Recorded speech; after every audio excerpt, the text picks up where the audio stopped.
Hello दोस्तों, तो young cultivator के पिछले एपिसोड में हमने देखा था कि हाओचन और उसके साथ मौजूद बाकी सभी के सभी सीक्रेट रियलम ऑफ टियानचू के साथियों से अपने साथ ज़ेओ डायनेस्टी लेकर चले जाते हैं। ज़ेओ डायनेस्टी की मेन हाल में पहुंचते ही तो उसके बाकी सभी दुश्मन जो कि डेविल सेक्ट रेस से ताल्लुक रखते थे, उन सभी को भी इल्म हो जाता है कि हाओचन ज़ेओ डायनेस्टी पहुंच चुका है। इसलिए वो फिर से प्लानिंग करना शुरू कर देते हैं कि हम किस तरह से हाओचन पर इल्जाम लगाकर उस जगह से उसे हम निकाल लेकर आ जाएंगे, और वो ये प्लानिंग वहां से शुरू कर देते हैं। दूसरी तरफ हमने हाओचन को भी देखा था जो कि ज़ेओ डायनेस्टी में इर्द गिर्द घूमती हुई उस जगह को एक्सप्लोर कर रहा था ताकि वो ज़ेओ डायनेस्टी में मौजूद हर किस्म की चीज की अच्छी से जानकारी हासिल कर सके। तो इस बार की शुरुआत में हम देखते हैं कि हाओचन अपनी माइंड स्पेस में मिसेस बीबो के करीब पहुंच चुका था, जहाँ पर मिसेस बीबो उसे बहुत सारी जानकारियाँ दे देती है। वो हाओचन को बताती है कि यहाँ पर बहुत सारे ड्रैगन वेन्स हैं। ये सुनकर तो हाओचन को गुस्सा आ गया था और वो कहता है कि मेरे फादर ने बहुत सारी कोशिश की थी ताकि इन सभी के सभी डीमन क्लैन में मौजूद डीमन वेन्स को रोका जाए, लेकिन वो ऐसा करने में नाकाम रह गया था। साथ ही साथ में हाओचन उसे ये भी बोल रहा था कि मुझे अपने फादर ने ये भी बताया था कि 9 प्रोविंसेस इमोर्टल सेक्ट में बहुत सारे लोगों ने इन सभी के सभी डीमंस पर हमला करने की भी कोशिश की थी, लेकिन वो भी ऐसा करने में बिल्कुल ही नाकाम रह गए थे। जिस पर मिसेस बीबो खड़ा होती हुई हाओचन को बताती है कि अब उनका अगला टारगेट तुम ही हो, इसलिए तुम्हें यहाँ पर सावधानी से रहना पड़ेगा।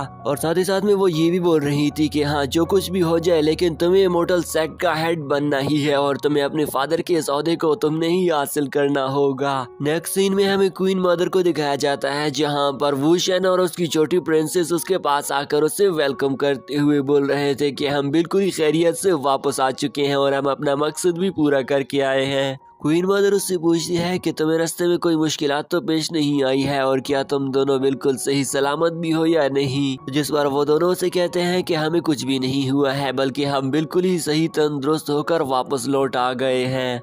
तभी वुशन अपनी क्वीन मोम को अपना किनलिन इमोर्टल सोल दिखाती है, जिसे देखकर तो उसकी क्वीन मोम काफी ज्यादा खुश हो जाती है। साथ ही साथ में वो वुशन को बोल रही थी कि तुमने एक मर्तबा फिर से अपने एंसेस्टर्स के नाम को रोशन कर दिया है। तभी यहाँ पर साथ ही साथ में छोटी प्रिंसेस भी उसे कुछ दिखाना चाहती थी, जो कि उसे कलेक्ट करके उसे लेकर आ गई थी, इसलिए वो भी अपनी स्पिरिचुअल ग्रीन्स को दिखाती है और साथ ही साथ में अपनी क्वीन मोम को बोल रही थी कि ये भी हम सीक्रेट रियलम ऑफ टियानचू से लेकर आए हैं। वो सभी के सभी एक्सिलियर उसकी मोम नहीं रखना चाहती थी, लेकिन उस वुशन उसे कहता है कि नहीं, तुम इनका यूज करते हुए खुद के लेवल्स को ब्रेक थ्रू कर सकती हो, इसलिए उसकी मोम उसे एक्सेप्ट कर लेती है।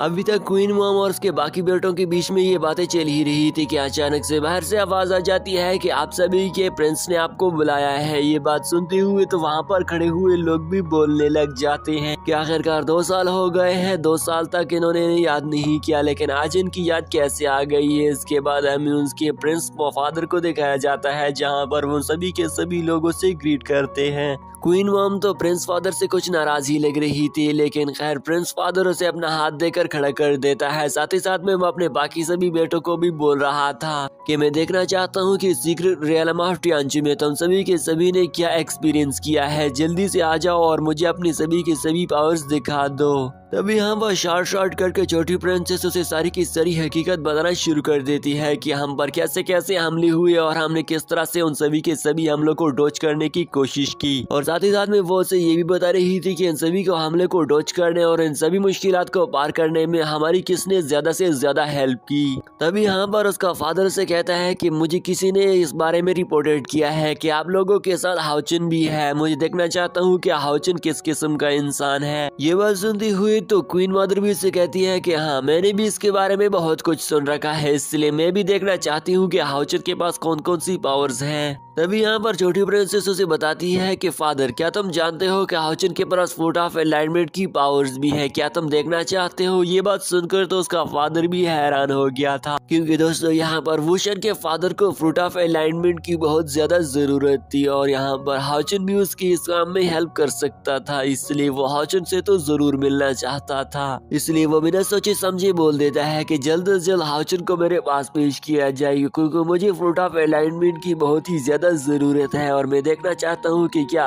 सच में उसके पास फ्रूट ऑफ अलाइनमेंट है। वुशन ये बात सुनकर मन ही मन में खुश हो जाता है, क्योंकि वुशन जानता था कि प्रिंस फादर को फ्रूट ऑफ अलाइनमेंट की जरूरत है। इसलिए वुशन प्रिंस फादर से कहता है कि हाउचन आपके पास जल्द से जल्द आ जाएगा और उसे मैं ही लेकर आ जाऊंगा, लेकिन इसमें एक प्रॉब्लम है। जिस बार वो प्रिंस फादर से पूछता है कि तुम मुझे बताओ, मैं इस मसले को हल कर लूंगा। इसलिए वो उसे बताता है कि हाउचन ने इसे हासिल करने के लिए काफी ज्यादा मेहनत कर रखी है और वो इस काम को हासिल करने के लिए कई मरतबा फेल भी हुआ है। इसलिए मुझे नहीं लगता कि हाउचन इस सभी इस फ्रूट ऑफ अलाइनमेंट को तुम्हें फ्री में दे देगा, इसलिए मुझे लग रहा है कि तुम्हें इसके लिए पे भी करना पड़ेगा। जिस पर प्रिंस फादर ऐलान करता है कि तुम जल्दी जल्दी से उसे बुला लाओ, वो जितनी भी वसीयत करेगा मैं ज़ियाओ डायनेस्टी के खजाने से उसे देने की पूरी कोशिश करूंगा।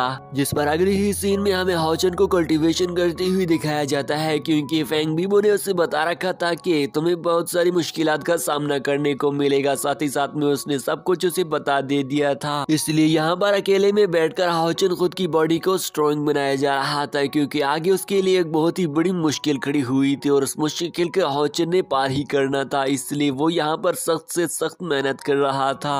ये सब कुछ अचीव करना किसी के बस की बात नहीं थी, लेकिन हाउचन को ये सारी की सारी चीजें पहले से ही मालूम पड़ जाती है। इसलिए हाउचन इसे इजीली कंप्लीट करने में कंप्लीट कर देता है। हाउचन के ब्रेक थ्रू करते ही तो एल्डर्स प्रिंसेस उसके पास पहुंचा गई थी, जिस पर हाउचन भी उससे कहता है कि तुम यहाँ पर क्या कर रही हो। आगे जाते हुए वो दोनों एक दूसरे के सामने सामने बैठ आ जाते हैं, जहाँ पर हाउचन तो बोल रहा था कि क्या तुम मेरे लिए कोई खबर लेकर आई हो, जिस पर वो से बताती है कि हाँ, प्रिंस फादर ने तुम्हें बुलाया है और उसने तुम्हें दावत दी है। वो फ्रूट ऑफ अलाइनमेंट लेने में बहुत ही ज्यादा इंटरेस्टेड है और अच्छी खासी बजट भी देने के लिए तैयार है, इसलिए तुम जल्दी जल्दी से रेडी हो जाओ। वो हाउचन को बोल रही थी कि तुम जल्दी जल्दी रेडी हो जाओ ताकि तुम मेरे फादर के इस दावत से ज्यादा फायदा हासिल कर सको। जिस बार हाउचन भी उससे कहता है कि ठीक है, तुम परेशान ना हो, मैं जल्द ही रेडी हो रहा हूँ। साथ ही साथ में वो हाउचन को उस जगह के रूल्स के बारे में भी बता रही थी कि तुम्हें वहाँ पर पोलाइट रहना पड़ेगा तो बेहतर रहेगा। तभी यहाँ पर अचानक से हाउचन मन ही मन में कुछ सोचने लग गया था और उससे पूछता है कि इंपीरियल फिजिशियन इमोर्टल सेक्ट के तो लोग यहाँ पर आएंगे या नहीं।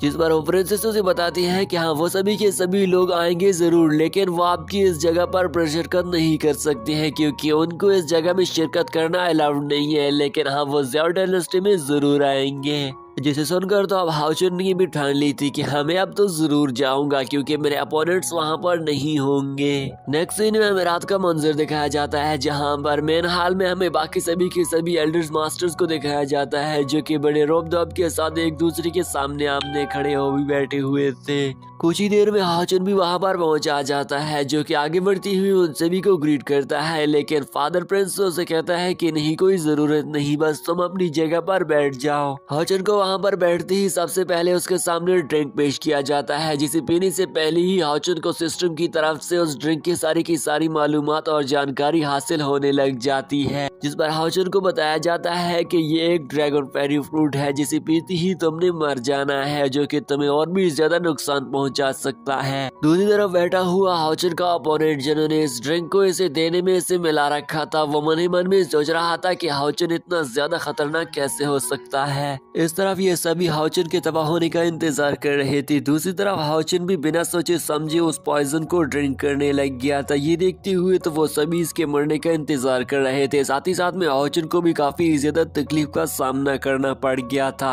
लेकिन खैर दोस्तों, हाउचन पर उस पॉइजन का कुछ भी असर नहीं हो रहा था और हाउचन ने खुद को उसके सामने बिल्कुल ही स्ट्रॉन्ग बना रखा था। जिस पर हम देखते हैं कि हाउचन उसके सारे के सारे असर को खत्म कर देता है। ये देखकर तो हाउचन बिल्कुल ही सेट हो गया था। ये देखकर तो वो बाकी सभी लोग हैरान हो जाते हैं कि आखिरकार हाउचन ने किस तरह से खुद की बॉडी को फिर से रिफाइन कर दिया है। हालांकि इन सभी लोगों ने हाउचन को काफी पावरफुल पॉइजन दे रखा था। इसके बाद हम देखते हैं कि यहाँ पर हाउचन को ठीक होता हुआ देखकर वहाँ पर मौजूद प्रिंसेस और बाकी सभी लोग भी बेताब बैठे हुए थे।